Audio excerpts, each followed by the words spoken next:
Hello friends, स्वागत है आपका अपना YouTube channel Bihar board class 10th में। तो फ्रेंड्स, आज की इस वीडियो में बताने वाले यानी कि आप लोग का क्लासेस स्टार्टेड हो चुका है। और आज के इस वीडियो में बताने वाले यानी कि केमिस्ट्री का रासायनिक विज्ञान जिसको कहते हैं उसका फर्स्ट चैप्टर का सब्जेक्टिव बताने वाले। जो फर्स्ट चैप्टर आपका वो है रासायनिक अभिक्रिया एवं समीकरण। उसका आपको ऑब्जेक्टिव ऑलरेडी आपको करवा दिया गया है। उसका अगर ऑब्जेक्टिव का वीडियो नहीं देखे जाके देख लीजिए, उसका वीडियो आपको लिंक डिस्क्रिप्शन में मिल जाएगा, या फिर चैनल लिस्ट में जाकर प्ले लिस्ट में जाकर देख सकते हैं। पूरा प्ले लिस्ट का आपको डिस्क्रिप्शन में लिंक दे दिया हूँ, सभी प्ले लिस्ट का, सभी सब्जेक्ट का। तो जाकर आप सब्जेक्टिव ऑब्जेक्टिव दोनों वीडियो देख लीजिए, क्योंकि आपका एग्जाम में अगर 2025 के एग्जाम या फिर 2026 में कभी भी आप एग्जाम देना चाहते हैं तो आपको यही इन्हीं सभी क्वेश्चन, इन्हीं सभी प्रश्नों से एक भी प्रश्न आपको बाहर नहीं पूछेगा। इसी के अंदर से जितना भी क्वेश्चन रहता है सभी इसी के अंदर से रहता है। तो यानी कि आपके लिए ये वीडियो बहुत ही ज़्यादा इंपॉर्टेंट साबित होने वाला है, और सभी वीवीआई ऑब्जेक्टिव क्वेश्चन से 100% आपको इसी से देखने को मिलेगा। तो इसीलिए वीडियो को पूरा एंड तक देख के जाइएगा। और जो भी फ्रेंड आपको एग्जाम देने वाला है उसको भी यार वीडियो को जरूर से एक बार शेयर कर दीजिए, ठीक है। और अभी तक वीडियो को एक बार लाइक नहीं किए तो वीडियो को लाइक कर दें, साथ में चैनल को भी सब्सक्राइब कर ले और बेल आइकन को ऑल पे प्रेस कर दे। और व्हाट्सएप ग्रुप और टेलीग्राम ग्रुप को अभी तक नहीं ज्वाइन किया तो उसको भी ज्वाइन कर लीजिए, उसका भी लिंक आपको डिस्क्रिप्शन में मिल जाएगा। अगर ये आप पीडीएफ या नोट्स लेना चाहते हो जरूर से इस नंबर पर कॉन्टैक्ट कीजिएगा, ठीक है। तो नंबर है आपका ये 9905032120। और मैं आपको बता दूं, अगर ये व्हाट्सएप ग्रुप में आप नहीं जुड़ पाते तो इस नंबर पर जरूर से मैसेज कीजिएगा और बोले से हमको व्हाट्सएप ग्रुप में ज्वाइन होना है। अगर आपको पीडीएफ या नोट्स लेना है तो उसके लिए भी आप व्हाट्सएप पे बोल सकते हैं, सर पीडीएफ हमको पीडीएफ और नोट्स लेना है, कैसे ले सकते हैं, आपको मैं पूरा का पूरा डिटेल वहाँ पे दे दूंगा। तो चलिए सब्जेक्टिव बताने वाले हैं, तो वीडियो को पूरा एंड तक देखे जाइएगा। तो यानी कि केमिस्ट्री का होने वाला फर्स्ट चैप्टर क्लास 10th का, और फर्स्ट चैप्टर का नाम है रासायनिक अभिक्रिया एवं समीकरण, आपको पता चल ही गया होगा। तो चलिए स्टार्ट करते हैं, और पूरा वीडियो का एंड तक देख के जाइएगा ताकि आपका एक भी क्वेश्चन मिस ना हो। तो पहला होता है लोहे की वस्तुओं को हम क्यों पेंट करते हैं। इन्हें पेंट करने से लोहे के पदार्थ का ऊपरी भाग छुप जाता है, वह वायु के साथ सीधे संपर्क में नहीं आता। अगर किसी भी लोहा पे जो जंक यानी कि लग जाता है, उसका यानी जो कवर होता है ना, कलर किया और नहीं होता है, इसीलिए जंक लग जाता है। अगर इसमें कलर कर दीजिएगा तो उसमें कभी भी जंक नहीं लगेगा, क्योंकि उसका पदार्थ जो है वायु के कनेक्शन में नहीं आता है, जिसके कारण उसमें जंक नहीं लगता है। इसीलिए पेंट करने के लिए हमें लोहे के उस पदार्थ को जंग लगने से बचा सकते हैं। आपको समझ में आ गया होगा एकदम सिंपल भाषा में। और आपको ये क्वेश्चन जैसे ही पूछेगा 5 नंबर का पूछेगा, आपको 100% कन्फर्म कर लीजिए, ठीक है। तो चलिए अगले नंबर क्वेश्चन की ओर चलते हैं। 2 नंबर होता है तेल एवं वसा युक्त खाद्य पदार्थों को नाइट्रोजन से प्रवाहित क्यों किया जाता है। ये पूछा ना, क्यों किया जाता है। तेल एवं वसा युक्त खाद्य पदार्थ को वायुरोधी बर्तनों में रखने से उपचयन की गति धीमी हो जाती है। तेल एवं वसा युक्त पदार्थ को नाइट्रोजन से भी इसीलिए युक्त किया जाता है ताकि उसमें उपचयन ना हो सके। आपको एकदम सिंपल भाषा में आपको समझा देता हूँ, और जो कि वीवीआई क्वेश्चन है, और अगर ये पूछेगा तो 2 नंबर का पूछेगा, 100% पूछेगा। तो चलिए अगले नंबर क्वेश्चन की ओर चलते हैं। आपको इससे एक भी बाहर क्वेश्चन नहीं पूछता है। तो तीसरा नंबर है कॉपर सल्फेट के विलयन में लोहे का एक टुकड़ा डाल देने पर विलयन का रंग क्यों बदल जाता है। ये पूछ रहा है ना, क्यों बदल जाता है पूछ रहा है। तो जब लोहे की कील को कॉपर सल्फेट के विलयन में डुबोया जाता है तो वह भूरे रंग का हो जाता है। लोहा कॉपर सल्फेट के घोल में से कॉपर को विस्तारित कर देता है। बस आपको इतना लिख देना फ्रेंड्स, आपको पूरा का पूरा नंबर मिल जाएगा। अगर मैं आपको बता दूं कि बिहार बोर्ड क्लास 10th को अभी तक सब्सक्राइब नहीं किया, सब्सक्राइब कर दिए भाई। आपका शाहनवाज सर, ठीक है, मेरा नाम शाहनवाज है। और आपको अगर पीडीएफ या नोट्स लेना तो जरूर से इस नंबर पर कॉन्टैक्ट कीजिएगा। चलिए अगले नंबर क्वेश्चन की ओर चलते हैं आपका, ठीक है। उसका आपको सूत्र अगर ये पूछेगा तो आपको ये वाला सूत्र लिख देना, ठीक है। सूत्र है आपका Fe+Cu SO4 एरो FeSO4+Cu आपको लिख देना, ठीक है। चलिए अगले नंबर क्वेश्चन की ओर चलते हैं प्यारे बच्चे। अगला नंबर क्वेश्चन था उत्प्रेरक से आप क्या समझते हैं। ये क्वेश्चन आपको वीवीआई है। आपको जितना भी क्वेश्चन मैं बता रहा हूँ ना, तो वीवीआई है। आप किसी भी अपने जो भाई हैं जो एग्जाम दे चुके हैं उसको जरूर से, अगर ये वीडियो दिखाएगा तो आपका भाई बहन जो भी एग्जाम दे दिए हैं सबको ये बोलेगा कि ये क्वेश्चन, जितने भी क्वेश्चन सर बता रहे हैं बिल्कुल वीवीआई ऑब्जेक्टिव सब्जेक्टिव क्वेश्चन है, ठीक है। तो इसका आपको आंसर होता है वैसे पदार्थ जो स्वयं रासायनिक प्रतिक्रिया में भाग नहीं लेते हैं लेकिन प्रतिक्रिया के वेग को बढ़ते या घटते हैं, उसे उत्प्रेरक कहते हैं। जैसे Fe उत्प्रेरक की उपस्थिति में बेंजीन के हाइड्रोजन परमाणु का क्लोरीन परमाणु द्वारा प्रतिस्थापन। इसका C6H6+C2 एरो C6H5Cl+HCl, ठीक है। आपका C6H6+C L2, ठीक है, आपको इस तरह का याद कर लेना। और इसका जो आपका बेंजीन हो गया आपका, ठीक है, ये बेंजीन हो गया, बेंजीन का सूत्र हो गया। क्लोरीन का सूत्र आपका ये हो गया Cl2। और आपका एरो और जो आपका क्लोरोबेंजीन का हो गया ना, तो क्लोरोबेंजीन में C5 यहाँ पे C6 के Cl ला दीजिएगा तो क्लोरोबेंजीन हो जाएगा। और हाइड्रोक्लोराइड का आपका सूत्र है Cl। आपको यहाँ पे तोड़ के भी मैं आपको बता दिया, क्योंकि आपको पूछ सकता है कि आपका इसका सूत्र क्या है, तो आपको पूरा का पूरा याद करते कर लेना है फ्रेंड्स।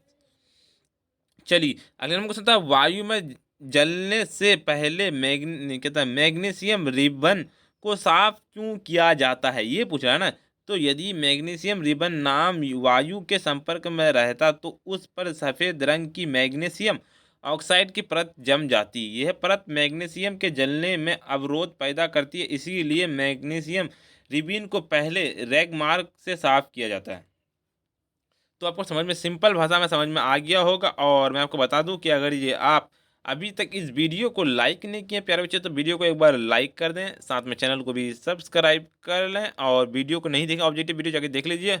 और इस वीडियो को जरूर से शेयर कर दीजिएगा फ्रेंड्स। अगर आपको PDF एंड नोट्स चाहिए तो ये नंबर आपको दिख रहा होगा, ये नंबर पर जरूर से एक बार कॉल कीजिएगा। चलिए अगला नंबर 6 नंबर था, प्रतिस्थापन अभिक्रिया क्या है, उदाहरण दे। वह रासायनिक अभिक्रिया जिसमें अधिक अभिक्रियाशील धातुएं अपने से कम अभिक्रियाशील धातु को यौगिक के विलयन या गलित अवस्था से विस्थापित कर देता है, उसे प्रतिस्थापन अभिक्रिया कहते हैं। आपको समझ में आ गया होगा कैसे आपको लिखना है, ठीक है। चलिए अगले नंबर क्वेश्चन की ओर चलते हैं। आपका इसका जो फॉर्मूला सूत्र अगर पूछेगा तो आपको ये वाला सूत्र लिख देना है, Fe+Cu एरो Fe आपको लिख देना। और थोड़ा सा आपको लिख देना है यहाँ पे, इस रासायनिक अभिक्रिया में Fe जो एक अधिक अभिक्रियाशील और Cu, यहाँ पर Fe वाला ना, ये वाला Fe और Cu आपका की अपेक्षा उसी विस्थापित कर उसे स्थान पर स्वयं प्रतिस्थापित कर देता है। आपको समझ में आ गया होगा, मैं यानी कि मैं पे हाईलाइटेड भी कर देता हूँ ताकि आपको पूरा का पूरा समझ में आ जाए। और सूत्र के साथ में आपको समझा रहा हूँ ताकि एक भी क्वेश्चन आपका मिस ना हो। साथ में होता है वियोजन अभिक्रिया से आप क्या समझते हैं। वियोजन अभिक्रिया पूछा है ना, तो वियोजन अभिक्रिया जब एक बड़ा यौगिक टूटकर दो या दो से अधिक यौगिक में परिणात यानी कि टूटकर बढ़ता है हो जाता है, वैसी अभिक्रिया को वियोजन अभिक्रिया कहते हैं। ये क्वेश्चन भी आपको लिख लेना, ठीक है। इसका सूत्र जो है 2KClO3 एरो 2KCl+3O2 आपका बिल्कुल राइट आंसर हो जाएगा। 8 नंबर क्वेश्चन था, संतुलित रासायनिक समीकरण क्या है। रासायनिक समीकरण को संतुलित करना क्यों आवश्यक है, ये क्वेश्चन तो आपको समझ लीजिए कि मैं आपको बता देता हूँ। यहाँ पे आपको ये क्वेश्चन जाकर सीधे आपको मारना है बोर्ड एग्जाम में। तो संतुलित रासायनिक समीकरण वह है जिसमें अभिकारकों और उत्पादों में विभिन्न तत्वों के परिणामों की परमाणुओं की संख्या समान होती है। रासायनिक अभिक्रिया के द्रव्यमान के संरक्षण के नियम को संतुष्ट करने के लिए रासायनिक समीकरण संतुलित होना चाहिए। वैसे आपको ये लिख देना, ठीक है। 9 नंबर क्वेश्चन क्या कहता है फ्रेंड्स, ऊष्माक्षेपी एवं ऊष्माशोषी अभिक्रिया का क्या अर्थ है। ये क्वेश्चन मैं आपको बोल रहा था ना, ये क्वेश्चन आपको पूछेगा और पूछेगा। आप अगर प्रीवियस ईयर का क्वेश्चन उठा के देखेगा तो यही सभी क्वेश्चन पूछे गए हैं। तो पहले मैं आपको बताऊंगा ऊष्माक्षेपी अभिक्रिया का सूत्र यानी कि परिभाषा। ऐसे अभिक्रिया जिसमें ऊष्मा निकलती है उस ऊष्माक्षेपी अभिक्रिया कहलाती है, ठीक है।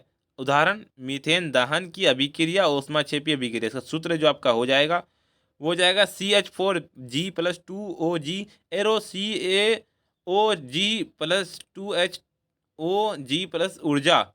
आपको अब बाकी इसका जो ये लिख देना यानी केजी मोल पर सेकेंड जो आपको लिख देना, ये 880.4 kg पर मोल हो जाएगा। चलिए उसके बाद आपको अगला का आंसर क्या लिखना है, ऊष्माशोषी अभिक्रिया क्या है, ये पूछा है ना ऊष्माशोषी। ऐसी अभिक्रिया जो जिनमें ऊष्मा अवशोषित होती है ऊष्माशोषी अभिक्रिया कहलाती है। कहता है बेरियम डाइऑक्साइड तथा अमोनियम थायोसाइनेट की अभिक्रिया ऊष्माक्षेपी होती है, ऊष्माशोषी होती है। चलिए इसका भी सूत्र आपको देख लेना फ्रेंड्स, प्यारे बच्चे आपको इसका भी सूत्र देख लेना। आपको ये सूत्र आपका बिल्कुल राइट आंसर आपको याद कर लेना है। चलिए अगला नंबर क्वेश्चन क्या कहता है, चलिए मैं सूत्र भी बता दूँ, BaOH2 into H2OS+2NH4SCNS arrow BaSCN2 equals +2NH3 equals +10H2O1। तो 10 मतलब अपक्षेपण अभिक्रिया से आप क्या समझते हो, उदाहरण देकर समझाइए, पूछा है ना। जब दो विलयनों को मिलाया जाता है और उनकी अभिक्रिया से श्वेत रंग के एक पदार्थ का निर्माण होता है तो जल में अवलीय, तो इस अवलीय पदार्थ को अवक्षेपण कहते हैं। जिस अभिक्रिया में अवक्षेप का निर्माण होता है उसे अवक्षेपण अभिक्रिया कहते हैं। बस आपको इतना लिख देना प्यारे बच्चे। और उसका सूत्र जो आपका सूत्र आपका ये हो जाएगा, ठीक है। आपका याद करना Na2SO4 equals plus BaCl2 equals arrow BaSO4S plus 2NaCl equals, ठीक है। उसके बाद पुनः Ba2 प्लस तथा SO4 अभिक्रिया से BaSO4 के अवक्षेप का निर्माण होता है। बस आपको इतना लिख देना प्यारे बच्चे। चलिए अगले नंबर क्वेश्चन क्वेश्चन आपका 11 नंबर क्वेश्चन बताने से पहले मैं आपको बता दूं कि बिहार बोर्ड क्लास 10th को अभी तक सब्सक्राइब नहीं किया तो सब्सक्राइब कर लें। अगर आप PDF एंड नोट्स लेना चाहिए तो जरूर से इस नंबर पर कॉन्टैक्ट कीजिएगा। और अभी तक वीडियो को एक बार लाइक नहीं किए हैं तो प्यारे बच्चे वीडियो को लाइक कर दें एंड साथ में चैनल को भी सब्सक्राइब कर लें और अपने फ्रेंड्स को वीडियो को जरूर से शेयर कर दीजिए, ठीक है। तो चलिए अगले नंबर क्वेश्चन के चलते हैं। अगले नंबर क्वेश्चन क्या कहता है आपका 11 नंबर क्वेश्चन क्या कहता है, श्वसन को ऊष्माक्षेपी अभिक्रिया क्यों कहते हैं, वर्णन कीजिए।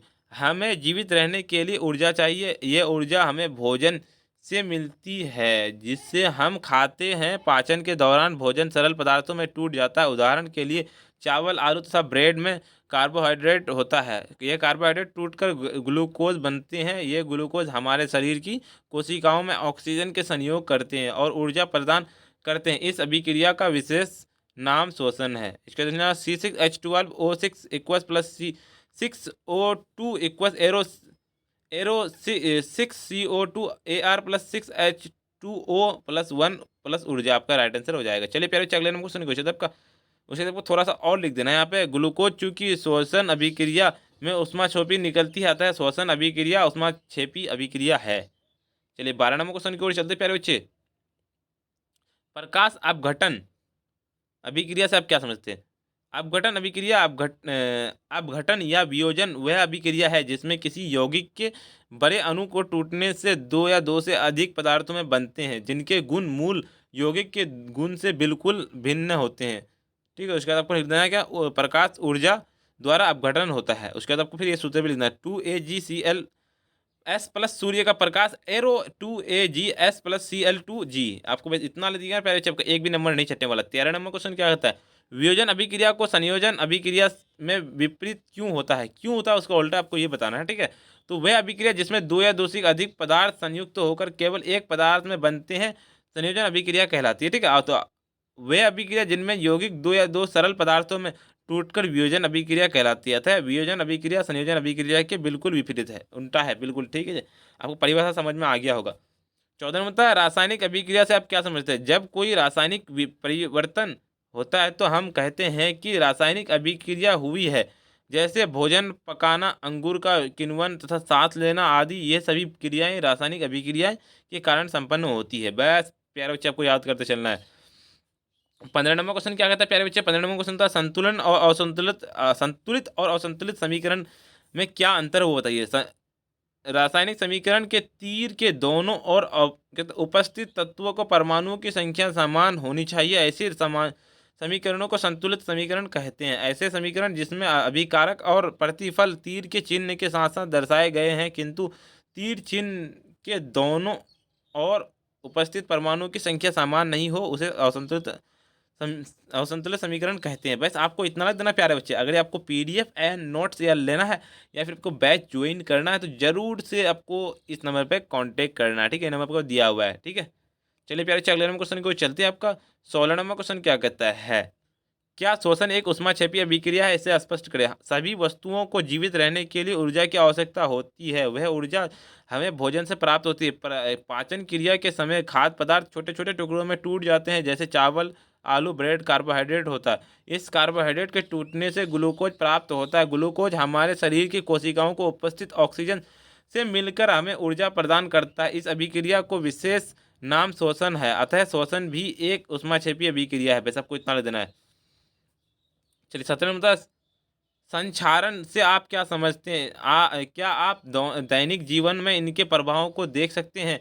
आप जानते हैं कि लोहे की बनी हुई नई वस्तुएं चमकीली होती है, कुछ दिनों के बाद वायु में छोड़ दिए जाते हैं। इसी तरह सतह पर क्या लालिमा युक्त भूरे रंग की परत चढ़ जाती है। इस प्रक्रिया को लोहे पर जंग लगना कहते हैं। यह अभिक्रिया अन्य धातु की परतों पर भी होती रहती है और उनका रंग बदलता है। जब कोई धातु अपने आसपास अम्ल, आर्द्रता आदि के संपर्क में आती है या एवं संचरित हो जाती है, तब उस प्रक्रिया को संक्षारण कहते हैं। संक्षारण के लिए लोहे की बनी वस्तुएं खराब हो जाती है। बस आपको इतना ले देना प्यारे बच्चे, आपका बिल्कुल एक नंबर भी नहीं छटने वाला है। चलिए अगले नंबर क्वेश्चन की ओर चलते हैं। अगला नंबर क्वेश्चन क्या कहता है? ठीक है, 18 मतलब बुझे हुए चूने को वीर्य का उपयोग दीवारों के सफेदी करने के लिए क्यों किया जाता है? कैल्शियम हाइड्रोक्साइड वायु में उपस्थित कार्बन डाइऑक्साइड के साथ धीमी गति से अभिक्रिया करके दीवारों पर कैल्शियम कार्बोनेट की एक पतली परत बना देती है। सफ़ेद करने के 2-3 दिन बाद, ठीक है, कैल्शियम कार्बोनेट का निर्माण होता है और इसमें दीवार का चमक आ जाती है। यही कारण है कि बुझे हुए चूने को विलयन का उपयोग दीवार पर सफ़ेदी करने के में किया जाता है। बस आपको इतना ले देना प्यारे बच्चे, आपका एक भी नंबर नहीं छटने वाला है। तो मैं आपको बता दूं कि प्यारे बच्चे आपका पूरा का पूरा यानी कि आपका कंप्लीटेड हो चुका है। इस चैप्टर को आपको सब्जेक्टिव आपका कंप्लीट हो चुका है, ठीक है।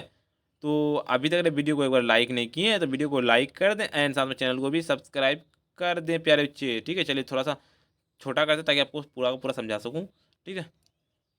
तो इसका जो है आपका यानी कि पहला चैप्टर का रासायनिक अभिक्रिया एवं समीकरण का आपका सब्जेक्टिव आज तो ऑलरेडी आपका कंप्लीटेड हो चुका है।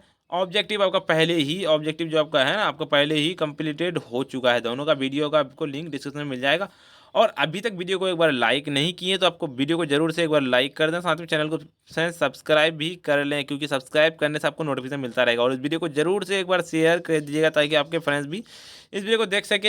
अगर आप पीडीएफ या नोट्स लेना चाहते हैं फिर व्हाट्सएप ग्रुप में ज्वाइन होना चाहते हैं, जरूर से इस नंबर पर मैसेज कीजिएगा 9905032120। तो फ्रेंड्स आज का वीडियो इतना ही, फिर मिलते हैं हम नेक्स्ट वीडियो में।